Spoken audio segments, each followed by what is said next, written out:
ذرا تصور کیجئے ایک شہزادہ اپنے باپ کی قبر کے سائے میں کھڑا ہے۔ بادشاہ مر چکا ہے، تاج کسی اور کے سر پر جا چکا ہے، اور محل کی دیواروں کے درمیان ایک ایسی سرگوشی گردش کر رہی ہے جو پورے نظام کو تباہ کر سکتی ہے۔ لیکن اصل خوف یہ نہیں کہ بادشاہ مر گیا، اصل خوف یہ ہے کہ شاید اسے قتل کیا گیا تھا۔ اور اس سے بھی زیادہ خطرناک سوال، کیا قاتل گھر کے اندر موجود تھا؟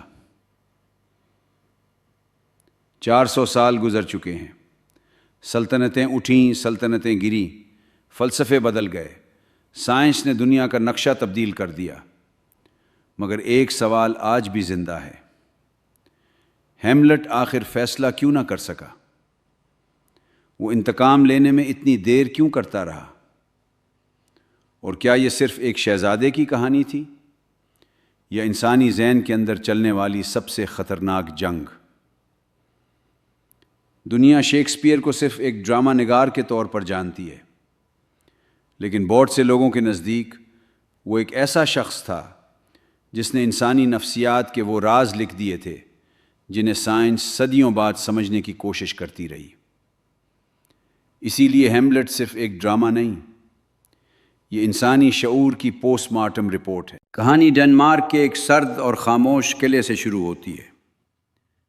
رات کا وقت ہے، پہرے دار خوف زدہ ہیں، وہ کسی دشمن فوج سے نہیں ڈر رہے، وہ ایک سائے سے خوف زدہ ہیں، ایک ایسی روح سے جو ہر رات نمودار ہوتی ہے۔ جب شہزادہ ہیملٹ کو بتایا جاتا ہے کہ اس کے مردہ باپ کی روح قلعے کے باہر دیکھی گئی ہے تو اس کی دنیا بدلنے لگتی ہے، کیونکہ کبھی کبھی ایک سلطنت کو تباہ کرنے کے لیے ایک راز ہی کافی ہوتا ہے۔ ہیملٹ اپنے باپ کی روح سے ملتا ہے اور پھر وہ جملہ سنتا ہے جو اس کی پوری زندگی کو زہر آلود کر دیتا ہے: مجھے قتل کیا گیا تھا۔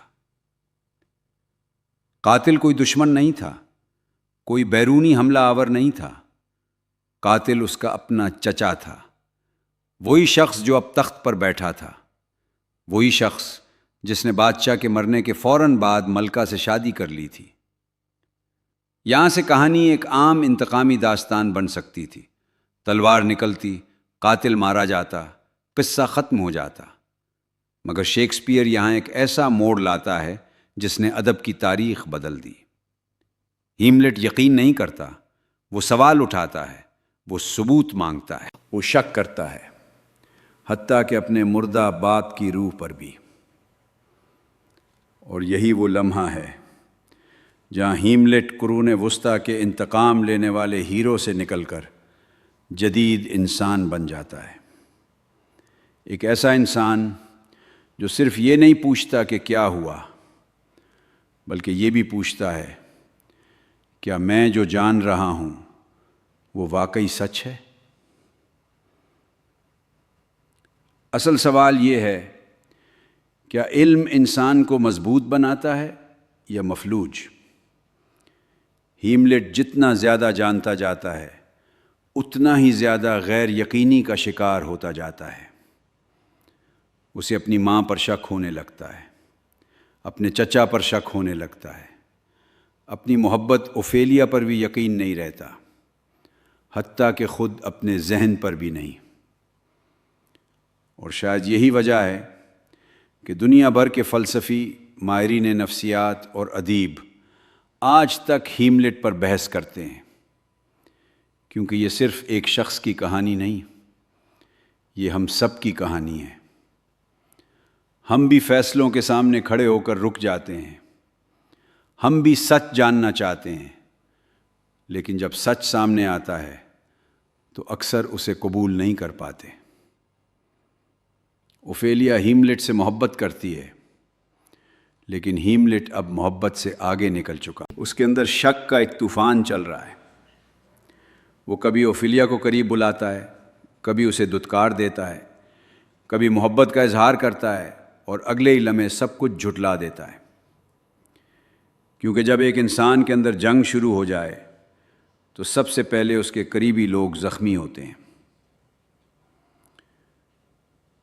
پھر آتا ہے وہ منظر جس نے ادب کی تاریخ میں ہمیشہ کے لیے اپنی جگہ بنا لی، ٹو بی اور ناٹ ٹو بی، زندہ رہنا یا نہ رہنا، لڑنا یا ہار مان لینا، عمل کرنا یا خاموش رہنا۔ یہ محض ایک مکالمہ نہیں، یہ انسانی وجود کا سب سے پرانا سوال ہے، اور شاید آج بھی سب سے بڑا سوال۔ لیکن ہیملیٹ کی سب سے بڑی ٹریجڈی یہ نہیں کہ اس کا باپ قتل ہوا، بلکہ یہ ہے کہ اسے حقیقت نظر آنے لگتی ہے، اور حقیقت ہمیشہ آزاد نہیں کرتی، کبھی کبھی حقیقت قید کر دیتی ہے۔ جتنا زیادہ وہ نظام کو سمجھتا ہے اتنا ہی کم عمل کر پاتا ہے، جتنا زیادہ وہ انسانوں کو پڑھتا ہے اتنا ہی کم ان پر یقین کر پاتا ہے۔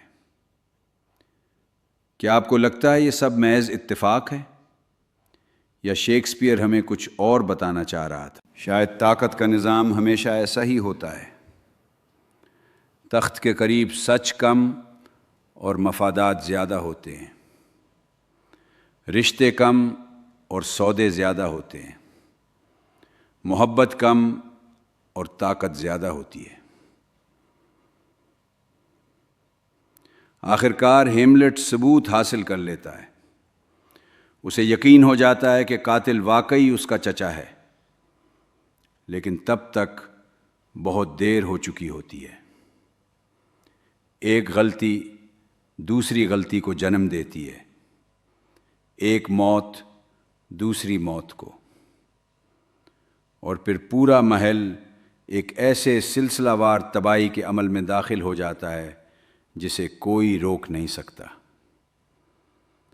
اوفیلیا مر جاتی ہے، اس کا باپ قتل ہو جاتا ہے، دوست مارے جاتے ہیں، ملکہ زہر پی لیتی ہے، چچا مر جاتا ہے، اور آخر میں ہیملیٹ بھی۔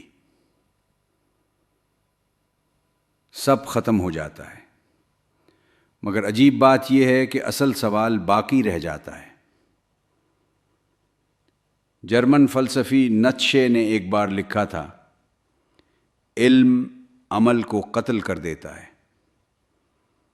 یعنی بعض اوقات انسان اس لیے فیصلہ نہیں کر پاتا کیونکہ وہ کم نہیں، بہت زیادہ جانتا ہے، بہت زیادہ دیکھ لیتا ہے، بہت زیادہ سمجھ لیتا ہے، اور پھر اسے ہر راستہ بے معنی لگنے لگتا ہے۔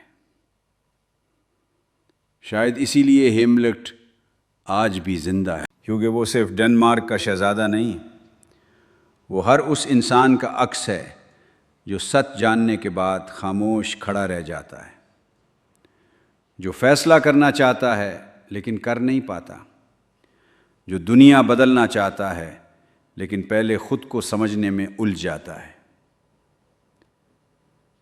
400 سال پہلے لکھی گئی یہ کہانی آج بھی ختم نہیں ہوئی، کیونکہ محل بدل گئے ہیں، تاج بدل گئے ہیں، طاقت کے مراکز بدل گئے ہیں، لیکن انسان کے اندر چلنے والی جنگ آج بھی وہی ہے۔ اور شاید سب سے خوفناک بات یہ ہے کہ ہم میں سے بہت سے لوگ ابھی تک یہ طے نہیں کر سکے کہ ہم ہیملیٹ کو پڑھ رہے ہیں یا ہیملیٹ ہمیں پڑھ رہا ہے۔ آپ ہمیں کس ملک سے دیکھ رہے ہیں؟